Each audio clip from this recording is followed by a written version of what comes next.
to WRPB and WRPB Studios. All right, so the gentleman sitting next to me does something that if you think it's a DIY project, you're crazy. Okay, so with me is Brian Mansfield, Yes, sir. and you own Mansfield Tree. It's too long for me to remember. It's Mansfield Tree and Landscape Design. Okay, so how long you around the industry? About 12 years. All right, what would induce you to get into that industry? You know, uh, I did stuff back and forth, and it was pretty much I would take it, and when it was available or when other jobs didn't work out, and I just realized I was agile when it came to it, and I did pretty good with it. It didn't bother you to be up on ladders or trees or wherever the height didn't bother Yeah. you? Well, it is scary. It's trusting your equipment was the hardest part. Once I developed more trust for it, then it became easier for me. But yeah, So there's a whole bunch of things that come with your industry yes, that most people don't understand. correct. Yes, Okay, you can't just go up and cut tree limbs down because now we're in this urban society where there's screened in porches, there's correct. power lines, That's telephone right. lines.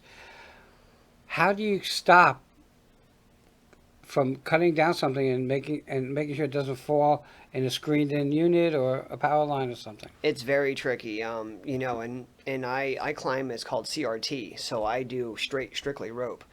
Not many do in this industry, but once you become an SRT climber, it's more advanced. You're more easier to move around, and then you can lower things correctly without litigation and Okay, getting sued. so let's go back a second. So you climb with spikes and rope Yeah, spikes if I have to, but yeah, or mainly a ladder? rope. A lot of people use a lanyard and they just wrap it around the tree and climb up.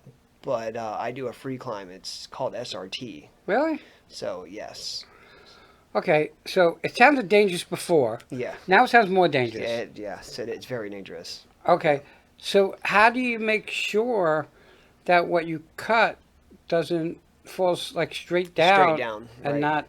There's different techniques you use. Okay, there's butt cuts, there's tie-in cuts, there's the gradle. It's where you lower something down exactly how it sits.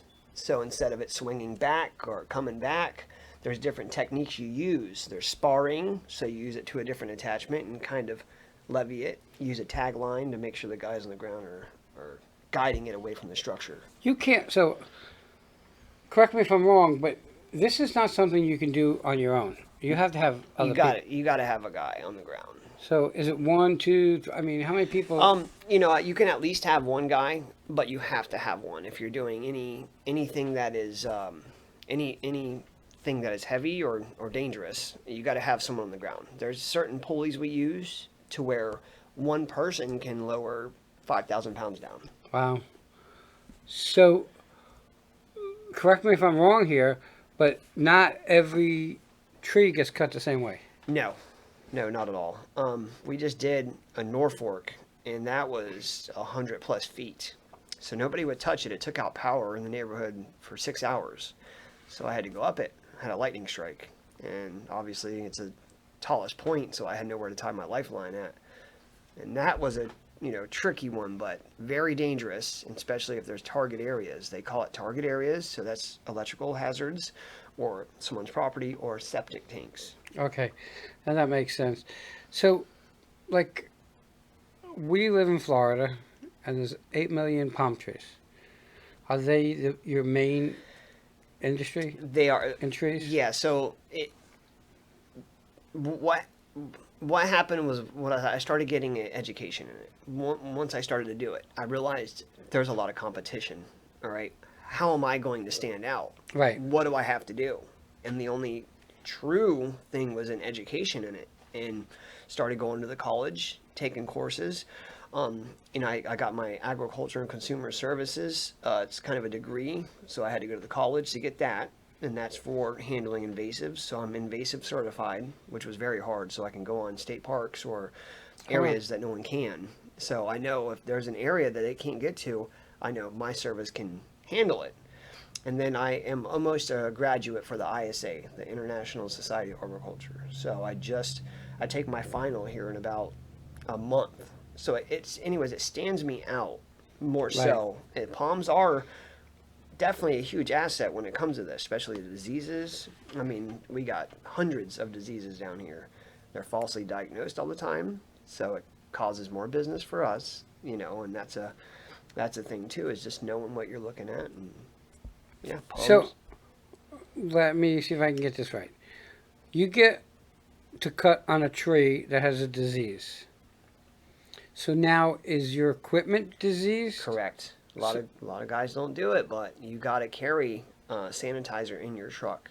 A lot of these HOAs know it. So if you're out there cutting away, they're gonna know, and especially if they're on the board, the landscaping board, they're gonna know you're out there, spreading it. So it will spread. It's interesting that we don't see it that way, Right. but it's its own culture. Okay, now so we spoke about the trees and stuff, and we know that come hurricane season, we have to kind of cut back Right. so that the 4 gazillion palm fronds, okay, are kind of cut back a little bit. Yeah. Yeah. Is that a necessity to cut them back, or is it just for looks? So it's an aesthetic. So they call them monocot. So it's monocotyledon. It's part of the Ericaceae family. It's the palm tree. So it's a grass. It doesn't have any secondary growth, or it has a perennial foliage. So it doesn't. It stays evergreen all year, unlike most trees do. Right. And it does have a beard, so they call that the beard of the tree. The tree prefers to have the stuff on it, but for aesthetics and for human, activity around, then it is hazard. Some of those are 100-pound fluorescents, they call the torpedoes. And Right. They could hurt you. That's so interesting. All right, let's get off those trees. Let's talk about. I have a thing on my property. Right. It looks like a banana thing, but it's not. It's a bird of paradise? Could be. Okay. What happens is they grow, because it grows kind of flat like this with these big leaves, Yep. and then it goes like this, and they die and they dry out. Right. Is there any way to stop it besides tying it to my car and pulling that sucker right Yeah, out? that's about it, man. They Really? shed. It's like a snake, as it grows, it sheds.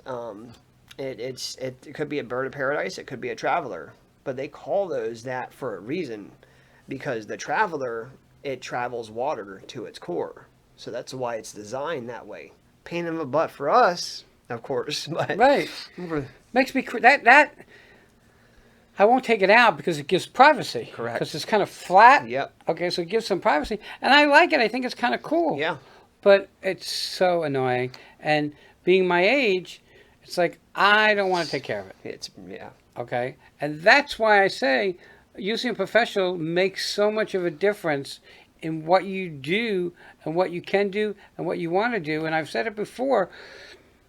If I can make $10 an hour, and I'm just picking numbers out of my head, okay, and he's charging $10 an hour, why would I want to do it when I could make that $10 an hour, one, or I could spend that time with my family, Correct. okay?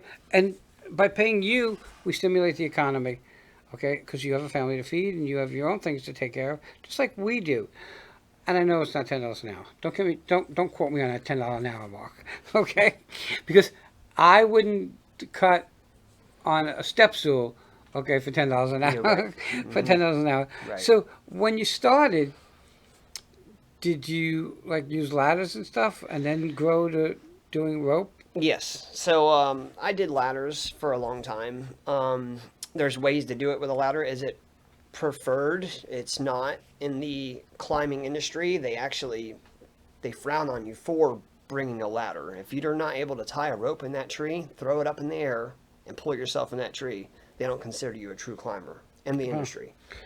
That is like so interesting because it's for us, we don't see it that way. We think that well, they'll take a ladder and do that, or they'll rent a bucket, Right.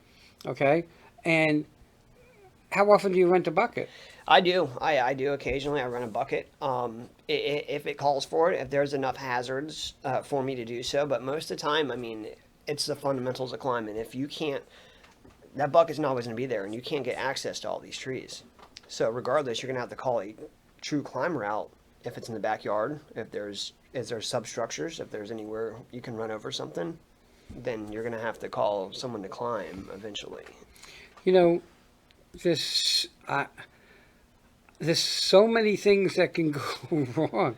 And I remember moving and didn't know I got this house and I was moving in and we rented a truck and we pulled it through the backyard and all of a sudden the truck started to tip and go like this. We ran over the old septic. Oh, yeah. Okay. So now I had to call a tow company to pull the truck out. Yep. So what I saved by not using a moving company, it cost me. It cost you.